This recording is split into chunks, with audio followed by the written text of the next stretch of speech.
মই বৰ্তমান উপস্থিত আছো গোলাঘাট জিলাৰ বৰুৱা বামুণ গাঁৱত আৰু বৰুৱা বামুণ গাঁৱৰ এগৰাকী উচ্চ শিক্ষিতা যুৱতীয়ে ইতিমধ্যে এখন সৰু ব্যৱসায় প্ৰতিষ্ঠানৰ জৰিয়তে স্বাৱলম্বিতাৰ এক উৎকৃষ্ট নিদৰ্শন দাঙি ধৰিছে আৰু সেই সদৰ্থক বাতৰিটো আজি নিউজ লাইভৰ দৰ্শকসকলৰ বাবে লৈ আহিছোঁ আৰু এই মুহূৰ্তত আমি দেখুৱাইছোঁ মাইনা চাট হাউচ। মাইনা চাট হাউচ নামেৰে এগৰাকী উচ্চ শিক্ষিতা যুৱতীয়ে আজি 2টা বছৰ এনেধৰণে এখন সৰু ব্যৱসায়িক প্ৰতিষ্ঠান আৰম্ভ কৰি স্বাৱলম্বিতাৰ এক উৎকৃষ্ট নিদৰ্শন দাঙি ধৰিছে আৰু সুদীপ্তা কোঁৱৰ এগৰাকী উচ্চ শিক্ষিতা যুৱতী আৰু এই সুদীপ্তা কোঁৱৰে ইতিমধ্যে বৰুৱা বামুণ গাঁৱত এখন সৰু চালিৰ তলত এনেধৰণে চাহ বিক্ৰী কৰি পৰিয়াল পোহপাল দিছে। ইতিমধ্যে এই সুদীপ্তা কোঁৱৰ ইতিমধ্যে সকলোৰে আদৰ্শ হৈ পৰিছে আৰু আমি এই মুহূৰ্তত দেখুৱাইছোঁ নিউজ লাইভৰ দৰ্শকসকলক ঘৰুৱা বিভিন্ন পিঠা পনা তেওঁ ঘৰতে প্ৰস্তুত কৰে আৰু গ্ৰাহকসকলক খুব সুন্দৰ চাহৰ জুতি দিয়ে আৰু এই মুহূৰ্তত আমি নিউজ লাইভৰ দৰ্শকসকলক এই যি পৰিৱেশ দেখুৱাইছোঁ এগৰাকী উচ্চ শিক্ষিতা যুৱতী আৰু উচ্চ শিক্ষিতা যুৱতীগৰাকী ইতিমধ্যে সকলোৰে আদৰ্শ হৈ পৰিছে। আমি সুদীপ্তাৰ লগত কথা পাতিবলৈ চেষ্টা কৰিম, পৰিয়ালৰ লোক আছে তেখেতসকলৰ লগত কথা পাতিবলৈ চেষ্টা কৰিম। মই প্ৰথমতে সুদীপ্তাৰ ওচৰলৈ আহিছোঁ। সুদীপ্তা, মই প্ৰথমতে নিউজ লাইভৰ তৰফৰ পৰা আন্তৰিক ধন্যবাদ আৰু কৃতজ্ঞতা জনাইছোঁ যিহেতু আপুনি এগৰাকী উচ্চ শিক্ষিতা যুৱতী। কেনেধৰণে মনলৈ আহিল, কিয় এই ব্যৱসায় দোকান খুলিবৰ বাবে আপুনি মন মেলিলে? মানে মই মেট্ৰিক পৰীক্ষা দিয়ে মাহী ঘৰলৈ গৈছিলোঁ, তাতে আকৌ কাটিংটো শিকালে।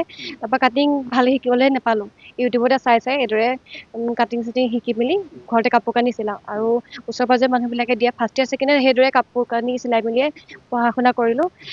হাই ছেকেণ্ডেৰী পাছ পৰীক্ষা দিয়ে মই ঘৰতে বোলো ব্ৰইলাৰ ফাৰ্ম খুলিম, ব্ৰইলাৰ ফাৰ্মটো খুলিব নাই, বহুত পইচা লাগিব। সেইবাবে কয়লা 30টামান পোৱালি আনি ঘৰতে সৰুকৈ ৰুম এটা বনাই পেলাই পুহিলোঁ, কিন্তু গোটেই কয়লা পোৱালিখিনি মৰি থাকিলে। তাৰ পাছতে সেইটো যিহেতুকে লোকচান হৈ গ'ল, বোলো এতিয়াতো কাপোৰৰ ওপৰতে কাপোৰ কানি চিলাই পেলাইতো ইমান বেছি পইচা নাপাওঁ, এতিয়া বোলো নিজে আৰু কিবা এটা কৰিব লাগিব। আকৌ গোটৰ পৰা পইচা লৈ পেলাই মই কাপোৰ অলপমান কিনি আনি পেলাই কাপোৰ বিকিবলৈ চেষ্টা কৰিলোঁ, কাপোৰখিনি বিক্ৰী নগ'লে। তাৰপিছত এইদৰে থাকিলে প্ৰায় BA 4th ছেমিষ্টাৰমানলৈকে এইদৰে চলিলেগৈ আৰু কাপোৰ কানি যিহেতুকে ইমান বেছি নাপাওঁ, বহুত বেছি প্ৰব্লেম হয় পঢ়া শুনাত। বাকী লগৰজনীৰ লগতে স্কুটিত অহা যোৱা কৰোঁ, তাই কাৰণে বাৰু মোৰ গাড়ী ভাড়াটো বাচি যায়। আৰু এদিন পৰীক্ষা আছিলে, বহুত বেছি বেয়া লাগিছে। পৰীক্ষা দিনাখন পেন চেন কিনিবলৈ মোৰ পইচা নাইকিয়া হৈ আছে। মোৰ আগদিনাখন দুদিনমানৰ আগতে মানুহ এজনীয়ে কাপোৰ চিলাবলৈ দিছিলে। তাৰপিছত দিয়াৰ পিছত মই বোলো যিহেতুকে পৰীক্ষা আছে, ল'ৰাটোকে কাপোৰযোৰ চিলাই পেলাই দি দিওঁ, পইচাটো কিজনী পাম। ল'ৰাটোকে কাপোৰযোৰ চিলাই পেলাই দিলোঁ, পইচা 50 টকা এটা বোলো দিয়কচোন, মোৰ পৰীক্ষা আছে। মানুহজনীয়ে কিন্তু সেইদিনা বহুত বেয়াকৈ ক'লে মোক, কাপোৰ চিলাবলৈ নিদিয়া হ'লে কি কৰিলহেঁতেন। আৰু সেই কথা বহুত বেছি দুখ লাগিলে। সেই একেদিনাখনে ভগৱানৰ কি কৃপা, সন্ধিয়ালৈ এটা সুবিধা পাইছোঁ আছাম গেছ কোম্পানীৰ ফালৰ পৰা পঢ়িবলৈ, ফ্ৰীকৈ পঢ়ুৱাবলৈ, হোটেল মেনেজমেণ্ট কৰিবলৈ। মই বোলো এনেকৈ পঢ়া কথাত পঢ়াটোকে লাগি থাকিলে কিবা এটা কৰিব লাগিব আৰু ভাবিছিলোঁ নপঢ়োঁ বুলিয়ে, কিন্তু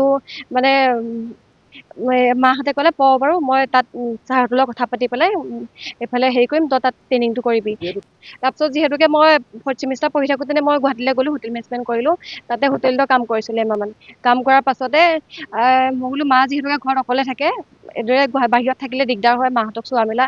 ইফালে পঢ়াটো যিহেতু কমপ্লিট হোৱা নাই, 5th ছেমিষ্টাৰ 6th ছেমিষ্টাৰ আছে আৰু গুৱাহাটীত পঢ়ি থাকোঁতে মই মাজে মাজে আহি পেলাই মই পৰীক্ষাকেইটা দিওঁহি আৰু এইদৰে পঢ়াটো আধাখনীয়া হ'ব বুলি মই ঘৰলৈ গুচি আহিলোঁ হোটেলত কাম কৰাৰ পিছতো।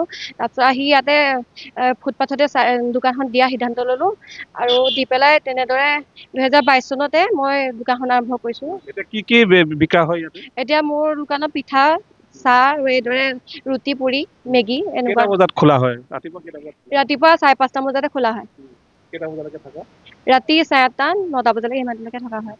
আজি এতিয়া ইয়াৰ ইনকমৰ জৰিয়তে পৰিয়ালটো পোহপাল দিয়া হৈছে, মাক পোহপাল চোৱা চিতা কৰা হৈছে, ইতিমধ্যে পিতৃ মৃত্যু হৈছে। হয় হয়, দায়িত্ব বাঢ়িছে বাৰু, যথেষ্টখিনি অকল দোকানৰ পৰাই কৰিবলগীয়া হয়। কেনেকুৱা লাগে এই কামখিনি কৰি, কেনেকুৱা লাগে? বহুত ভাল লাগে আৰু আন 10জনক যাতে এনেদৰে আগবাঢ়ি আহিবলৈ প্ৰেৰণা যোগাব পাৰে, সেইটোৱে মই চেষ্টা কৰোঁ। আৰু যিহেতু দেখিছোঁ যে বৰ্তমান সময়ত বহু যুৱক যুৱতীয়ে চাকৰিৰ পাছত দৌৰি থাকে, তুমি এক উৎকৃষ্ট নিদৰ্শন দাঙি ধৰিবলৈ সক্ষম হৈছা। এই যুৱক যুৱতীসকলৰ বাবে কি আহ্বান জনাবা? তেওঁলোকক কৈছোঁ কামৰ কোনো সৰু ডাঙৰ নাই, আগবাঢ়ি আহক আৰু যিহেতুকে কিবা এটা কাম কৰিলে সৰুৰ পৰাই কৰিব লাগিব আৰু ময়ো বহুত বেছি সৰুৰ পৰাই আৰম্ভ কৰিছিলোঁ, এতিয়াও ডাঙৰ হ'ব পৰা নাই, কিন্তু চেষ্টা কৰি আছোঁ জানো ভগৱানৰ যদি কৃপা থাকে তেনেহ'লে আগবাঢ়ি যাব পাৰিম। সঁহাৰি কেনেধৰণে পাইছা, যে গ্ৰাহকসকলৰ সঁহাৰি কেনেধৰণে? গ্ৰাহকসকল বহুতখিনিয়ে সঁহাৰি দিয়ে, কিন্তু বহুতখিনিয়ে বহুত বেছি যিহেতুকে দোকান দি আছোঁ ছোৱালী মানুহ, বহুত বেছি কুদৃষ্টিৰে চাই বহুতখিনি লোকে। এতিয়া বেয়া লাগে? তেতিয়া বেয়া লাগে কিন্তু উপায় নাই নিজৰ কামখিনি কৰিবই লাগিব তেওঁলোকৰ সমালোচনা বা তেওঁলোকৰ কুদৃষ্টিয়ে যেতিয়া আমাক কোনো ধৰণৰ ক্ষতি কৰিব নোৱাৰে সেইটো হয়। নিজে